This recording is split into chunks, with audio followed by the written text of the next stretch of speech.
Good morning. My name is Mcglinchey, and it's my great pleasure to welcome you to the Irish Funds panel. It's all about the data, innovating to embrace sustainable finance. I'm here today with a team of experts, and over the next hour we'll walk you through the data challenges, the regulatory frameworks and the opportunities for Ireland on these data solutions and how we're going to solve them. As everybody knows, the roadmap for Ireland was issued on Monday, and a lot of the input into that, particularly on the digital and data side, was from the panellists we have here today. So they're uniquely placed to provide insight, some of the themes and current practices for the audience. I'm Colin Mcglinchey. I'm a Managing Director in State Street, where I provide financial and regulatory reporting solutions to our clients. Previously I was with EY, and I've spent over 22 years in the industry.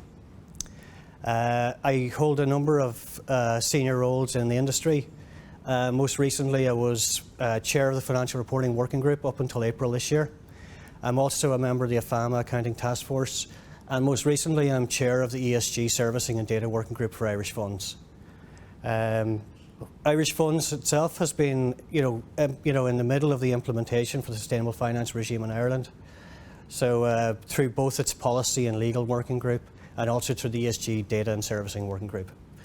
First off, we have Cliona Murphy. Cliona is Executive Director on the Product Development in MUFG Investor Services. Cliona has responsibility for hedge funds, fund of funds and ESG business lines, and she has over 16 years of industry experience. Cliona was previously at Man Group, where she performed various roles, including Business Manager for GLG Credit, Head of Investment Management Services and Head of Investor Services. Prior to Man Group, Cliona was Chief Operating Officer for Decura. She was a VP at Goldman Sachs Administration Services and an Associate at Morgan Stanley Fund Services. Cliona is really going to set the scene for us and lay out the existing data challenges. She was also a co-author of the Principal Adverse Impacts paper that we had, and then our panel will also join the discussion on the key points. After Cliona, Johnny Matamore to my right-hand side here, Managing Director and Global Head of Risk and Sustainable Finance and First Derivative, will join in. Despite his youthful good looks, Johnny has over 30 years of experience in the financial markets. He spent half his career in investment banking, half in hedge funds and investment management, specialising in all aspects of risk trading, group risk management and risk system design and implementation. He's a leading proponent of open source standards, and we're going to hear a lot about that later on, particularly at the end. And he's a high level of expertise in all aspects of sustainable finance and its integration to core traditional systems. This includes data services, risk models, control frameworks and reporting infrastructure, which he'll talk about in more detail in his section. His sustainability experience covers catastrophe risk, climate risk, green securities, carbon offsets, ESG and the wider regulation, reporting and taxonomy frameworks for sustainable finance solutions. So Johnny is going to cover basically the consequences of data gaps, the risks that are emerging there, a lot of which are pretty frightening. And after Johnny, we have Deborah Hutton. Deborah will navigate the regulatory requirements and how these overlap, and really translating that into the data frameworks. Deborah is a partner and head of asset management regulation at Eversheds, Sutherland, with extensive private practice and industry experience. She's recognised as a leading lawyer in Europe for financial and regulatory services by ILO-ACC, and in Ireland in the Legal 500. Deborah won Financial Regulation Lawyer of the Year at the Women in Business Law Awards 2021. Deborah has contributed as a regulatory and industry professional to the ESMA and EC roundtables. She's a member of the steering committee of the Green Team Network. Prior to joining Eversheds Sunderland, Deborah held the position of EMEA Head of Legal for Security Services in Citibank. Deborah is a member and active contributor to many industry working groups, such as the Irish Funds Depository Legal and Regulatory and FinTech working groups, and she's also an expert on the Department of Finance 2025 Blockchain Strategy Group and a member of the Blockchain Ireland's Legal and Regulatory Working Group. Finally, we have Marianne Haar. Marianne is Executive Director of the Green Digital Finance Alliance, which has as its mandate the objective to harness the power of FinTech to unlock financing for the Sustainable Development Goals and the Paris Agreement on climate change. This entity was founded as a public-private partnership between the UN Environment Programme and Ant Financial Services Group, and is partner to the UN Task Force on Digital Financing of the Sustainable Development Goals. Marianne has been an external advisor on tech development to the Danish Ministry for Foreign Affairs, and prior to that, Marianne was executive leader at Sustainia, leading the development of the Global Opportunity Explorer, which is a digital platform for sustainable business innovation in partnership with the UN Global Compact and a group of Norwegian businesses and investors. Marianne's here today because she provided the data paper to inform the working groups during the roadmap process on digital and data. And she's no stranger to the Climate Finance Week, having participated in 2 Climate Finance Week Ireland events last year. For our final piece, we will have Johnny leading that, really covering the areas such as open source solutions around the data challenges, and going into more detail on that end. Also, really how you build that into business and risk management processes. So I sincerely hope you enjoy the panel, and without further ado, I'll hand over to Cleena to kick it off. Great. Thank you very much, Cathal. So really, when we think about asset valuation and data, we know that consistent, standardized, comparable data with a long track record, ideally, is absolutely key. And so I'm going to set the scene a little bit and recap on where we are on that journey. And regulation is an absolutely key component in terms of successfully delivering that standardized data. So looking at the Sustainable Finance Disclosure Regulation, we have Level 1, which is the more principles-based compliance that came into force on the 10th of March this year.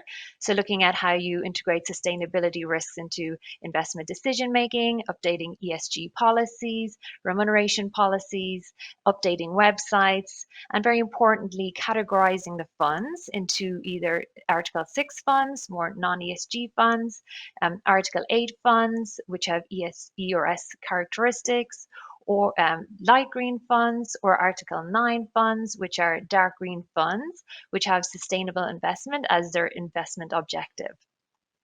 Interestingly, Irish Funds also did a survey of the Irish market in terms of law firms in the Irish market to look at how people have categorized their funds so far. So we had 83% of funds have categorized as Article 6, with 15% Article 8 and 2% Article 9. So this will be interesting to see if there's a shift from Article 6 to Article 8 or 9 over time as the requirements and the disclosures become clearer. And certainly we're hearing about investors looking to invest in funds that are categorized as 8 and 9. So the more onerous requirements of SFDR come into effect with Level 2, or the Regulatory Technical Standards. This was intended to be coming into force in January 2022, but has so far been pushed out to July 2022. And with the Irish Funds, we wrote a white paper and did some research around the readiness, particularly for the principal adverse impact reporting, where the more prescriptive disclosures are required. So under the principal adverse impact disclosures, there are 14 mandatory data points for investments investee companies, 2 mandatory points for sovereigns, and 2 mandatory data points for real estate. And then there are additional or optional data points where which 2 need to be selected, one from environmental and one from social. So as part of our study and research, we looked at 7 companies and 2 countries, and we went out to 9 different data vendors to do an assessment across the 14 mandatory indicators. And the findings were very interesting. I think they really highlight some of the challenges that we have ahead in terms of having these disclosures to be consistent and accurate and standardized. So what we found was that there was generally available data for only 8 of the 14 mandatory PAI. To the investee companies. And then we really found, looking at the comparability of the data, the suitability of the data, and looking at the coverage of the data, we found there was good coverage in terms of greenhouse gas emissions, carbon footprint, carbon intensity, and board diversity. I think particularly as carbon is such a massively important theme at this point, and especially around the Paris Agreement, looking to get to carbon neutral or carbon net zero. This is good news around the availability of the greenhouse gas data and the carbon footprint. But very worryingly, there was a real lack of data around biodiversity, water emissions, hazardous waste, and gender pay gap. And so there's a significant amount of work that needs to be done. Well, caveat, we did this study early in the summer. There's a significant amount of work ongoing at the data vendors to improve coverage. But again, this really also relies on the availability of the data for the underlying investee companies. And certainly with the introduction of CSRD in 2023, that will make a significant improvement in the availability of that data. And really something that we have been considering and advocating for is perhaps the alignment of the reporting period with the CSRD, which would really go into 1st of January 2023 to the 31st of January 2023, with reporting in 2024. And so I think that's something that really needs to be considered in line with some of the data challenges that we're experiencing. We're also writing a white paper currently on the taxonomy, and again, there are some similar challenges around the availability of the taxonomy data.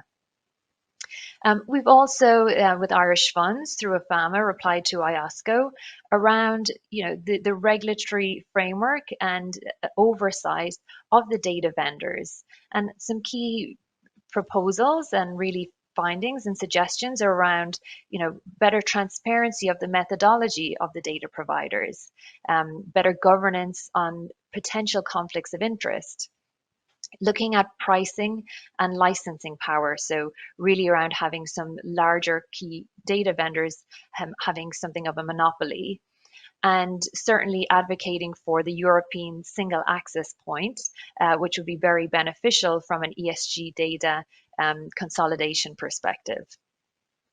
And so really, as we go on this journey and we resolve some of these challenges, once we get that consistent, standardized data with a longer track record, it's going to be very powerful from an asset valuation perspective.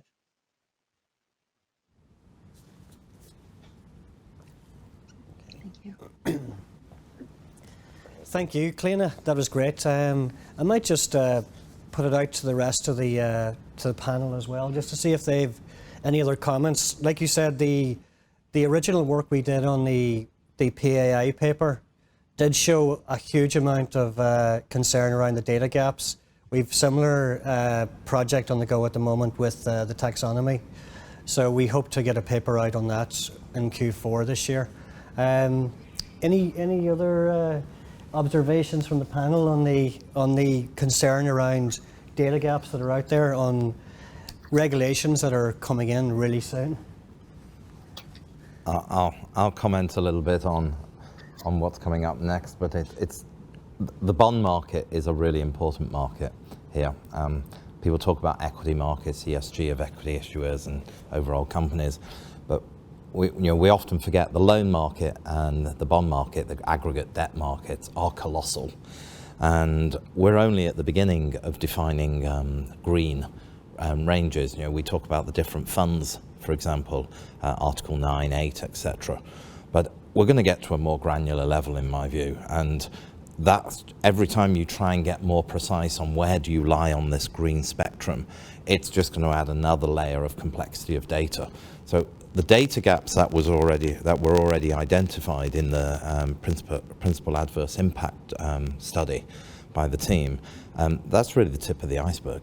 I think the next thing is going to be the next layer of granularity, and it's not going to stop. And that's what's going to be the challenge. And when we talk about data gaps, we're not talking just about data gaps today, as that study illustrated, but we're actually talking about the data gaps every time we have the next layer of granularity. So this is going to get considerably worse, probably a lot faster than people realise. Thanks, Johnny. Can I come in also? Yeah, please do, Marianne. Yeah, I think in line with what's coming next, then of course the launch of the TNFD and the data challenges that we already saw here on the biodiversity. There are a few metrics in the SFDR, but how that can be Also, we can help that with the TNFD framework. What we saw in TCFD was that data was out of scope. So there was the sort of assumption that if we get the metrics right in the TCFD framework with the 4 pillars, then the data will follow. And because of the fact that there is one metric, the carbon emission metric, which we don't have a carbon equivalent for nature, we have quite a number of nature metrics on ways to put that into finance-ready metrics, then that's more complicated. But what is very interesting is that the TNFD actually has in their working groups one that is specifically on data. So I think that can be seen as a signal and recognition that there needs to be more work on data and enabling those data flows to FIs when we are going to start to require them also to manage biodiversity or nature-related financial risks. Thank you, Marianne. And that probably gives us a good segue into the second piece, where Johnny is going to lead off on really the consequences that we have today with the lack of data. So I might hand over to you, Johnny. Thank you very much. So we're going to choose a real-world example here to illustrate data gaps. Everything we want to do has to have a practical output, and that's in line with what's at the core of the Sustainable Finance Centre of Excellence. So we're completely aligned with that.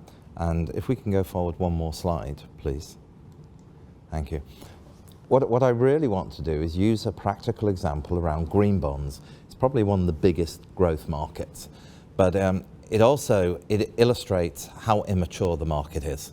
And if you look today, mature bond markets have really established conditions, frameworks. They have cross-default clauses. The legal process is well established.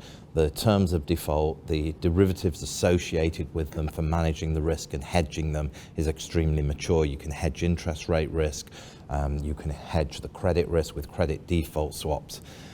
When we go into new green securities, all of those issues that are required are incredibly immature. So the data themes are driven by lots of human decisions. We don't have the same degree of intense, proven historical data. So there are things such as, how do I analyze the bond prices? How do I make sure that the covenants in the bonds are consistent with other bonds I trade against? How can I compare bonds? Now, the useful thing about taking the bond market is the same principles can be extended to other financial instruments. They can be extended to loans, so bank mortgage books. They can be extended to physical real estate. But the underlying principles are the same. How do I get the taxonomy of an individual financial security and benchmark it so I can actually start to compare like with like? And I can also make sure that what claims to be a green bond is actually going to, the issuer is going to adhere to throughout the life of the bond. So we start with the major data themes, which is traditional data models. And those are really underdeveloped at the moment. People don't have the taxonomy frameworks where they can quickly map between different regulations and different reporting standards. And that's right through from TCFD type standards, all the way through to accounting standards, SASB, etc. And then you jump into the different types of data. So you start with trying to create a data model, but then the types of data, this is nothing like we've done before in financial services. Financial services are characterized by highly structured financial data, balance sheets, historical time series on bonds, mathematical models that pump out well-defined outputs. That doesn't exist for this type of domain. So what we've got to do, we've got to take an awful lot of alternative data. So that's typically unstructured and non-financial in its nature. Carbon is a really good example. Today, most financial institutions don't have a way of ingesting carbon data on an issuer and putting that through an analytical process to inform the valuation of a security. So all of that has to be developed, and it's going to be immensely challenging because nobody has ever done it before. Now, there are an immense number of vendors who want to offer this type of service, but it's caveat emptor. Nobody's done it before, and therefore what you're going to buy and what you're going to get, the quality assurance is a huge issue. Now, go back to the very first session that Cleona did. the principal adverse impact study showed all of those voids and variation in data. Now that's only going to be worse when you go down to an individual security level. And it adds an extra layer of data complexity, and the gaps at a security level are going to be huge. So if now we're looking at ESG data gaps, then we're going to go all the way down from an issuer down to an individual security mapping. So we're going to have a huge extra set of data, and we're going to have a huge set of extra gaps. So it compounds each time. And back to Marianne's observation, as a new taxonomy and a new framework and reporting standard comes in, like the TNFD, you're only going to compound the extra data requirements. So the third section here talks about the data business. How do I build it into my business? How do I make sure that the new compliance and regulatory frameworks are built and embedded into my business processes? And that's every line of business. And then finally, how do I report on this? Now, in a nutshell, I think this completely proves this is a fundamental shift in business practices. We've never ingested this sort of data and applied brand new models and analytics in this way before ever in finance. And I think that's going to be disruption for many years to come. And it's going to make it exceptionally difficult to have confidence in asset prices. And if you look at bonds today, most companies are valued on a simple discounted cash flow basis.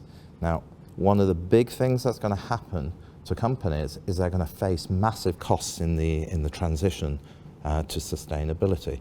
Now, you could take simple examples: carbon taxation, operating expenditure that a firm will have to incur to transition, and then the capital expenditure if it's going to have to materially invest in new fixed assets. Now, those three things are all costs to the business. So the future cash flows of any company today issuing any security, they're all going to get haircut. Now, every company is going to have a haircut which is different in size, and it's going to continue to vary, and it's going to have some errors in it over the coming years. So the net present value of that company is going to change on an ongoing basis. Now, not only is every asset in the world going to get haircut, and hence every asset get repriced, every asset is going to be re-ranked. So we could have two companies that we think are relatively similar today, but if they have different haircuts, they're going to have completely different valuations going forward.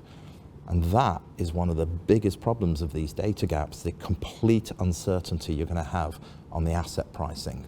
And green bonds is probably right at the frontier of trying to drive an improvement in asset prices. And that's why we've concentrated on it as a good illustration here.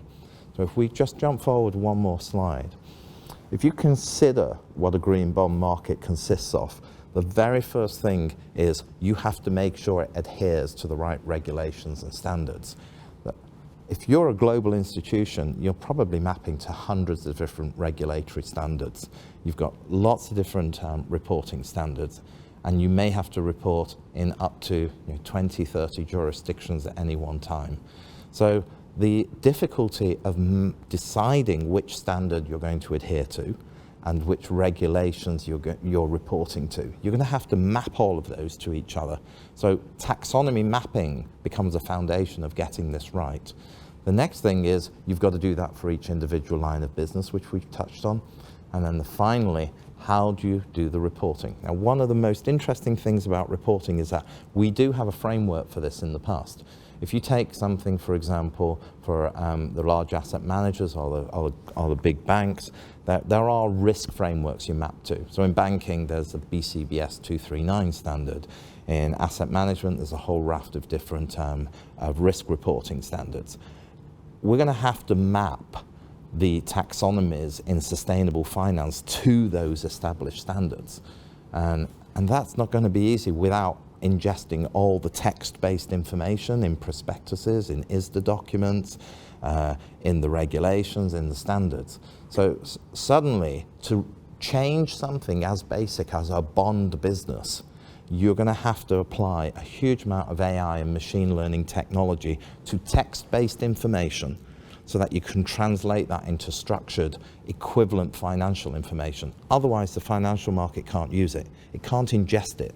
and it's already got sunk cost in these risk frameworks. And these risk frameworks are all already approved by the regulators. So you can't rip them out, you can't change them dramatically. You've got to be able to integrate sustainable finance with traditional finance. Now, what I think is most interesting about this example of green bonds is that it illustrates how sustainable finance cannot exist as a silo. It must be fully integrated and merged with traditional finance. And if you look over the last 5 or 10 years, a lot of sustainable finance, its momentum has been achieved really in a silo. And what we're expecting is that this will come together and merge with traditional finance. But it can only do that if we solve these data gaps. Thanks very much, Johnny. That was great. And I think we're going to revisit some of those topics just at the very end as well.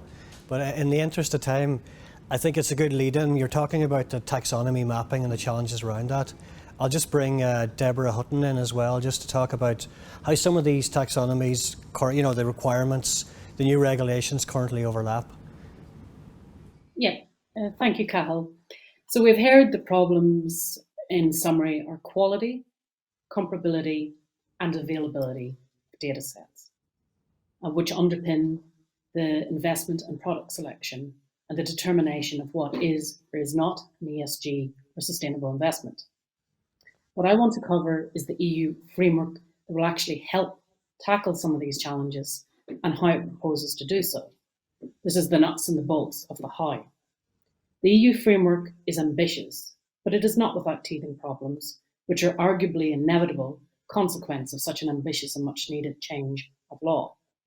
What I'll cover at a high level are 3 things. 1, a summary of the details of the 3 main pieces of legislation. 2, how they interact. And 3, the challenge with different implementation dates. I note that some of these different implementation dates, due to delays with underlying guidance, are maybe being amended somewhat, but that's for consideration. So if we look at this slide, there are 3 key pieces of regulation that I would like to consider today: the EU taxonomy, SFDR, and CSRD. I've put the taxonomy in the middle because this is something that's going to be the gold standard in terms of that taxonomy. The taxonomy has direct implications for 3 groups: large companies, financial market participants, and EU member states. It requires companies that are currently subject to the non-financial reporting directive, so large public interest companies that are listed companies like banks, insurance companies, to understand, measure, and provide details on how sustainable they are under the taxonomy. Secondly, the taxonomy regulation also imposes obligations on firms with products within the scope of Article 8 and Article 9 of SFDR that Clodagh covered already. Specifically, where those products invest in an economic activity that contributes to an environmental objective within the meaning of SFDR. Confusingly though, SFDR and the taxonomy regulation both have a concept of environmental objectives. They're not the same, nor does the taxonomy cover the social and governance elements of SFDR. And it's not that they are less important, because as we've seen with the pandemic, while we try and tackle climate change, social and governance is equally important to stop a pandemic in terms of free healthcare or benefits to people that are going to work and can't afford to stay at home and stop the spread. So thirdly, the EU itself and member states will have to have regard to the taxonomy when setting public measures, standards, or labels for green financial products. The taxonomy is there a framework to support new green ventures, like the proposed EU Green Bond Standard. There will also be indirect impacts for other entities, such as third-party data providers that want to provide information to investee companies about sustainability measures. The regulation has an eye to 6 core environmental objectives. These are climate change mitigation, climate change adaptation, securing a water supply, prevention of pollution, moving to a circular economy, protecting ecosystems. We've heard on the second key piece of legislation, the Sustainable Finance Disclosure Regulation, or SFDR, which imposes mandatory ESG disclosure obligations for asset managers and other financial market participants. And then lastly, Corporate Sustainability Reporting Directive, or CSRD, creates a new EU framework for reporting by companies and aims to provide greater transparency and more comparable and standardized information on how companies perform from a sustainability perspective. So that'll be essential for funds and asset managers seeking to integrate these considerations into their investment decisions with their obligations under the other EU regulations. So in a nutshell, this regulation amends the reporting requirements of the Non-Financial Reporting Directive, extends the scope of companies, requires more detailed audit reporting, and machine-readable reporting. It is estimated that this legislation will bring in a number of new entities and will increase fivefold from the number of entities in scope under NFRD requirements. Now, as already outlined, the proposals and the changes will impact on 2023 reporting period, and the companies in scope will be required to provide on a broad range of new reporting requirements by 1 January 2024. So if I move to the next slide, we've now considered there are three key pieces of legislation. Why does the timeline matter? We don't have time to go into detail on the timelines today, and these slides will be available after this talk. The key takeaway here is on these three key pieces of legislation, there are 1, different timelines, 2, often the guidance is not finalised and there's some contradiction within the same, and 3, there are imminent dates to consider. So if we look at the timeline, I'll pull out a few examples. For example, we can see in relation to the slide, in relation to the EU taxonomy, the regime enters into force 1 January 2022 with day 1 elements, and it is enhanced with further detail coming into force in January 2023. Why does that matter? As previously outlined, EU taxonomy also imposes obligations on certain products within the scope of Article 8 and Article 9 of SFDR, where they invest in economic activity that has an environmental objective. Now, my last slide, which will be a takeaway, will show the complexity of the interaction between SFDR and the taxonomy in relation to that. And it's a flow chart to show what type of complexities and reporting issues that will arise in terms of going through that and navigating it. CSRD also seeks to ensure alignment with SFDR and the EU taxonomy regulation, and funds and asset managers are subject to SFDR since 10th of March 2021, whereas the taxonomy applies from 1 January 2022. Reporting standards to be developed under CSRD will specifically include ESG reporting metrics in relation to SFDR, and therefore will assist managers with their obligations under Level 2 as previously outlined. But as we can see, with these timelines all being on different timelines, that is causing a number of challenges. But these regulations are essentially at their core providing consistent, clear, and obligations to provide that information. Article 8 of the taxonomy requires companies falling within scope to report on the extent to which their activities qualify as sustainable under the taxonomy. Asset managers that fall within scope will be subject to taxonomy, could potentially be subject to taxonomy reporting obligations as a business in their own right, in addition to financial products that they manage and are required to disclose under taxonomy alignment. And the relevant legislation specifies content, methodology, presentation of the information to be disclosed, both by non-financial and financial undertakings. The reporting standards to be developed under CSRD would fully take into account these indicators and build in substantial contribution and do no significant harm criteria of the taxonomy. So this slide summarizes the interaction between those three key pieces of legislation. And what I want us to think about here are some of the practicalities. So what you need to do to conduct a taxonomy assessment.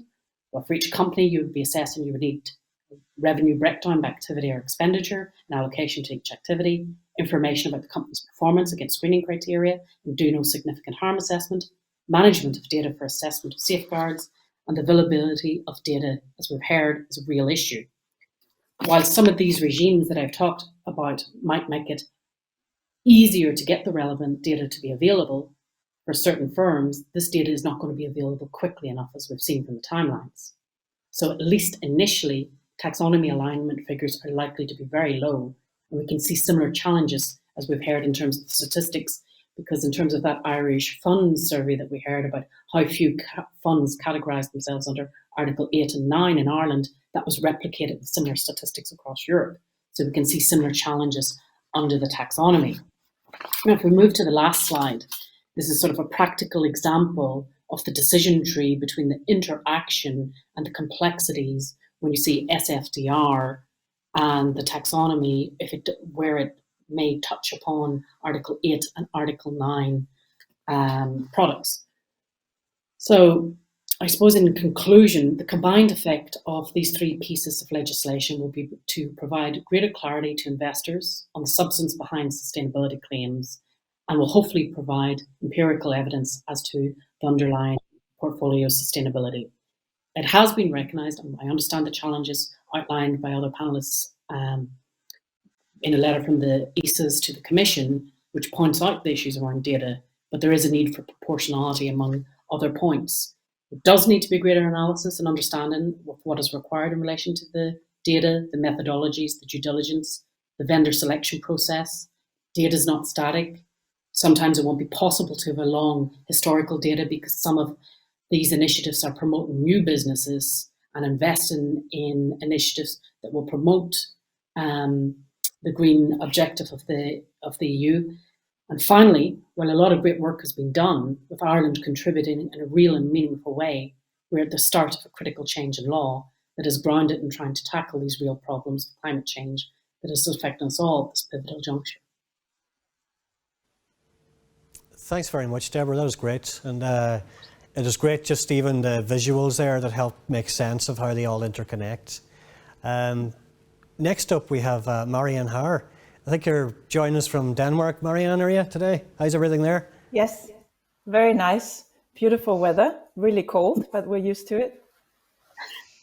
Well, listen, you're going to walk us through, following on really from what Johnny was talking about as well, some of the data challenges, some of the data gaps and consequences. So I might let you run with your piece of the presentation. Thanks. Excellent. Thank you, Carl. And yes, I'll definitely talk about data gaps, but I will also talk about what's possible with some of the data layers we already have today. Because I fully agree with what we'd heard from Johnny, that a lot of the sustainability related data is unstructured data, it's textual data, and we need to convert that into machine readable data.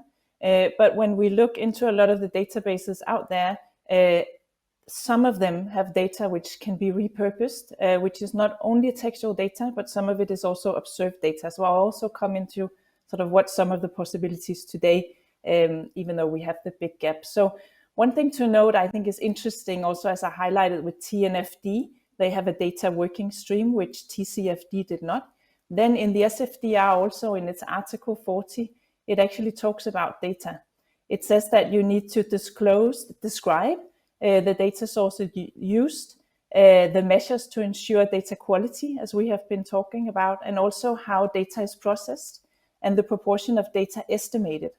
So the SFDR actually signals a shift in how regulators look at data, away from that regulators only define metrics to that regulators also want to incentivize FI and data vendors to move into multi-data layer approaches, where model data plays a role, but where asset level data, directly harvested and observed data, which is, you could see more objective data, also has an option, also has a role to play.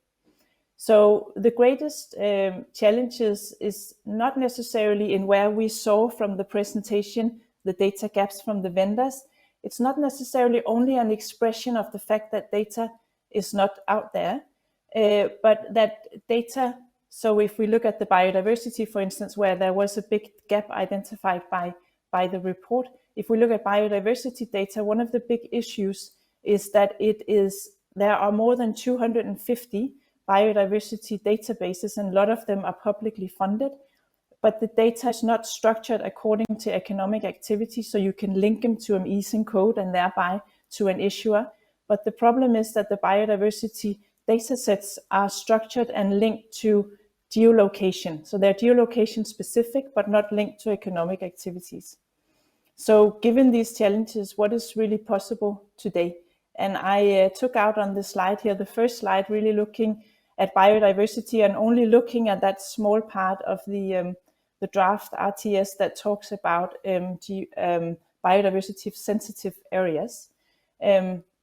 So there I will look at what are the types of asset data or the data that is mostly available Then if we look at different types of asset classes or different types of sectors also, then it's really for the listed equities based on companies operating physical assets such as shipping, real estate companies, or if the companies are in licensed industries such as renewable energy, then the data foundation available for these types of RTS disclosures is much thicker than if we look to listed equities in other sectors. And the reason being that regulators have over the last years increasingly made it mandatory for physical assets to become more and more intelligent. So they have required real estate to have smart meters so you can remote read energy consumption. They have required ships to have AIS, so you can have autonomous reading of where the ship is, etc. And that means these physical assets are increasingly given self-reporting capabilities. And then with Earth observation data as well, that means that for those types of physical data or physical assets, we have a better data layer today that we can rely on. Of course, getting that finance ready and getting that as structured as it needs does include some level of expenditure. But there is, if we look specifically at the biodiversity RTS formulation on the slide, there are quite a number of open source databases with maps of biodiversity sensitive areas, such as including what SFDR defines. Here, Natura 2000 or IUCN identified areas. You can go in and get them in a map format or in a list format. So the data challenge here is really to get access to geolocation of the company activity or the economic activity and overlay that with these maps of protected and biodiversity sensitive areas. And here the challenge, of course, is to get access to the geolocation data from the company, or you use Earth observation data to tag where these physical assets are from space. So if we look at the marine environment, regulation has actually required vessels to install technology called automated identification system, which really was a technology that was introduced in the early 2000s, and it was really intended as an anti-coalition tool so that ships could see where other ships were and thereby not sail into one another. But the AIS provide data on the position and geolocation of all vessels, not small fishing vessels, but larger vessels. And these data sets have now been used to create accurate proxies on daily fuel consumption for a whole range of vessels to calculate automatically emissions, also to the financial community. And these data sets are now, they can now be leveraged in combination also with satellite data. They can start to be leveraged also for SFDR type RTS, really for automated data analysis of where exactly as ships are in a portfolio and how much time, how that overlap with protected areas, how much time ships and fishing vessels spend in marine protected areas. And this analysis can be done by algorithms trained to search, download, and classify images with respect to whether they contain vessels in protected areas and correlate that with the data from the automated identification system. And then you can get quite good observed data for reporting on this type of biodiversity indicators. And actually some financial service institutions are quite accustomed now to using this AIS data in their practices, because if they are in trade finance, then AIS is by some regulators required, such as Singapore and Hong Kong, to make sure that you're not financing trade with sanctioned countries. So next slide, please. So if we turn to real estate, and I heard that this was discussed also in an earlier discussion, we talked about the two reporting requirements or disclosure requirements of the SFDR in the real estate sector. Then that has an even better data layer than for the marine economy. If we look at the second indicator, so the share of investment in energy inefficient real estate assets, then what you need here as a financial service institution, what we also heard earlier today, is that you need the EPC So you need the energy performance certificate of the building, which is this letter scale. So you can see where your real estate portfolio is and then calculate this percentage. And if you don't have the EPC, you need to know whether the real estate is part of the top 15% in terms of energy efficiency. That is both according to SFDR and the taxonomy. Now, energy performance certificates provide quite general information about the energy performance of a property, and it's mandatory at the time of sale and lease across all European Union countries. And that means that the building stock today, some of it has EPC labels, which is of course easy to use, but it's not 100%. Currently, it's only Denmark, Netherlands, and Ireland actually that has EPC for dwellings that exceeds 15% of the total building stock. So what can you do then as an FI that needs to disclose this for your market where there will be an EPC level gap of maybe 70% or probably much more? Then what you do is that you can either do a very data-driven approach or you can do a very estimated approach on much more rough data. And for all EU states, smart metering for electricity and gas is a regulatory requirement. So that's rolled out across the markets. The market penetration of these smart meters are very high. But making agreement for an FI with all the utility and grid companies to get access to data on your real estate portfolio is going to be a very high transaction cost. So where you can take a data-driven approach is in some countries, they have now started to establish these centralized data hubs or data lakes, which has energy consumption on all real estate in a country per address and layered in also with building parameter data. And these jurisdictions are Norway and Denmark, for instance, but there are more. And then you can actually, if for those part of your real estate portfolio where you don't have an EPC, you can quite precisely estimated if you have the consumption data. For in all jurisdictions, though, consumption data is GDPR data, so it's sensitive data. So you would have to get a letter of consent from every building owner, which of course is somewhat of a headache. So what you can do, and what is starting to be practices across quite a number of markets, is that you can either from these data hubs, and that's something what we need to ask regulators to make it available to financial service institutions anonymized, because that's not the case today. So they can run these algorithms without having to get a letter of attorney from everyone.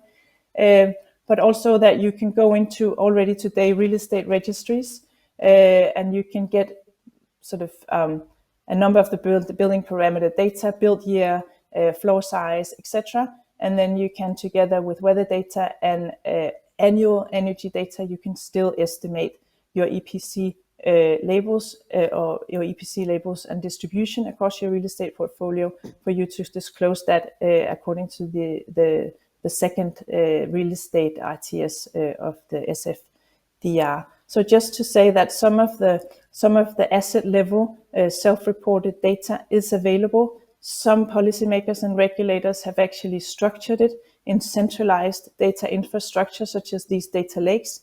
They have not been made for the use case of finance. They have been for the use case of making a decentralized, liberalized energy market work more efficiently. So there are a few asks we need to go to the policymakers and regulators to make it work better for a disclosure use case, such as making consumption data available in an anonymized format. I'll stop here. Thank you. Thanks very much, Marianne. That was great. And it's great to get a message of hope, after a lot of the unstructured and the data challenges we're talking about here. So I know we're down to our last few minutes here. So I would just to conclude, to build on that message as well, in terms of the data solutions that we're going to have for a lot of these challenges, I might hand over to Johnny as well, just to touch on open source, ESAP, some of those new emerging areas that we're looking at will hopefully bridge some of this gap. Okay. So the principle of open source, for those who may not be as familiar with it, is about sharing IP without any license or economic implications. And one of the things about the rapid take-up and transition in sustainable finance is predicated on how quickly we will break down the barriers of access to data. And we've talked about the volumes of data sets that are needed, but we've also talked about the amount that already exists that can be repurposed. Marianne touched on it. But it needs to be economic ready. And what does that mean? It means the data needs to be repackaged in a way that can immediately be ingested into somebody else's system. Now, traditionally, open source has been a development community. It's sat on things like GitHub. You need to be technically competent. If we are to make the future of sustainability more rapid in the transition, then I think the open source element is absolutely critical, but it must be a practical open source. It can't be purely for technicians. So if we just jump one slide forward, please, Carl. Thank you. So in the past, it's a total wreck. It's so impenetrable, the open source, for non-technical users, and also it's hugely fragmented in the way that it's developed. Sustainable finance has an opportunity to learn from the past, and by embracing open source, we can really accelerate the transition because we can plug the data gaps faster. Now, there is an initiative that was alluded to here, which is the European Single Access Point. One of the things that has happened in the past, which has actually been a noble objective, is to bring data together in massive data warehouses and single data lakes. But the thing that's prevailing now, and I think we should be really optimistic about, is a concept of data fabric. You don't need all the data in one place. And if you look at the way in which data is available, geospatial data, research data, and specialist data providers, they all exist in different data pools. And today, because of the cloud environment, the way in which we can access that data is unbelievably easy compared with the past. So it's relatively friction-free now. So open source as a principle is central to solving this problem and accelerating the transition. Thanks very much, Johnny. And I would just like to open it up to any of the other panelists as well that would like to come in and on what they've seen and you know, some of the solutions to this data challenge. Yeah, I would definitely like to support the fact around open source, but also especially, at least in the nature metrics and nature risk disclosure space, if we can get access to company asset geolocation, then we can actually use some of all that data from satellites, etc., to overlay it to do proper risk assessments. But how do we, and I agree with Johnny, we shouldn't think about it as centralized structures. We should think about it as distributed data networks. And also, in some instances, saying it's okay to use privacy-enhancing technologies. Because for asset geolocation, it also exposes the company to competition risks, to liabilities, etc., if they openly disclose their geolocation also of their value chains to everyone. So we might want to set up smart structures where we work on the incentives, because a lot of the companies have this data, but not necessarily the incentives to share it, to really move this forward. Thank you very much, Marianne. You know, in closing, I suppose I'd like to just also acknowledge the work of Irish funds on our last slide. You know, we did touch on a number of different areas there that have been completed in the last 6 months or so. So Irish Funds is really leading the charge in sustainable financing regime and the implementation of it, really through 2 key working groups. So there's a policy and legal working group, which is led by Tara Doyle. And that group really is looking at, you know, areas of policy, legal interpretation.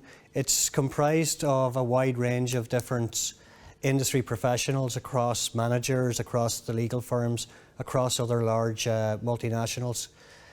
That group has probably the main challenge with getting policy, getting agreement, getting consensus on positions for the funds industry in Ireland, which is no small task considering the wide range of firms and the very diverse needs and that those firms have.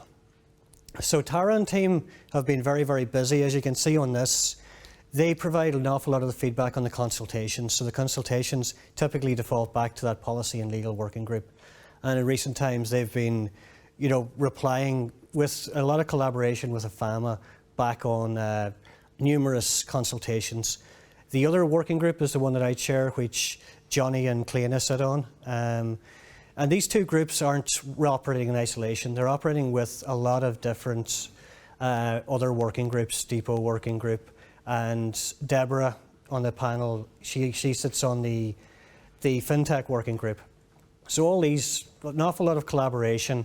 So where we come in on the Servicing and Data Working Group really is on practical implementation. A lot of the papers we're actually developing are more on guidance and very much implementation.